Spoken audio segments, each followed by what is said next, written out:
ఉచితంగా పెట్టిస్తా. నేను ఒకటే మిమ్మల్ని కోరుతున్నాను, రైతుల ముందుకొస్తే మీ పొలాల్లోనే సోలార్ పెట్టిస్తాం. మీరు అది పెట్టుకుంటే మీరు నీళ్లు మీరే తోడుకోవచ్చు. ఒకవేళ మిగిలిన కరెంటు ఉంటే గ్రిడ్కి ఇవ్వండి, మీరు వాడుకోవాలంటే ఇంటికి వాడుకోండి.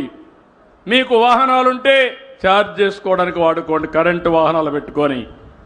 అప్పుడు ఇంక డబ్బులు కట్టే పరిస్థితి కూడా లేదు. ఒకవేళ కానీ ఎప్పటికప్పుడు మీ దగ్గర కరెంటు లేనప్పుడు గ్రిడ్కి ఇచ్చి మీకు అవసరమైనప్పుడు మళ్ళా తీసుకునే ఏర్పాటు కూడా చేస్తాను.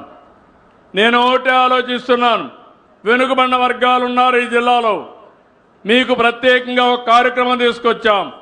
మీ ఇంటి మీద మీరు కరెంటు ఉత్పత్తి చేసుకుంటే 3 కిలోవాట్ల వరకు 98,000 రూపాయలు సబ్సిడీ ఇస్తా.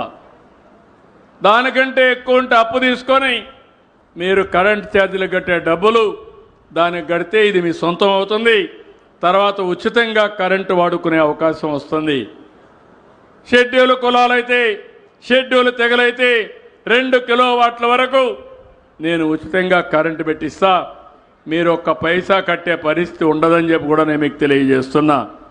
ఇలాంటి కార్యక్రమాలతో మనం ముందుకు పోతున్నాం.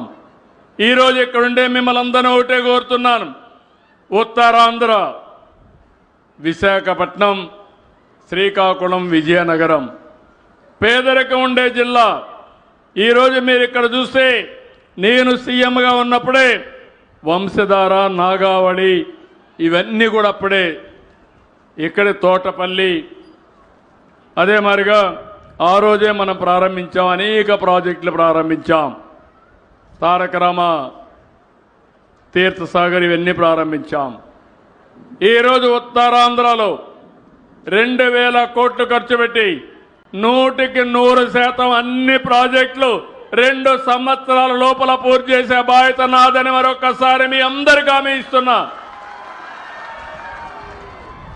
తారక రామ తీర్థసాగర్ నేనే ఫౌండేషన్ వేశాను. ఎప్పుడు వేశానంటే 2000 ఆ ప్రాంతంలో వేశాను. 25 ఏళ్ళైనా ఇంకా పూర్తి కాలేదు, ఇమ్మీడియట్గా పూర్తి చేస్తాం.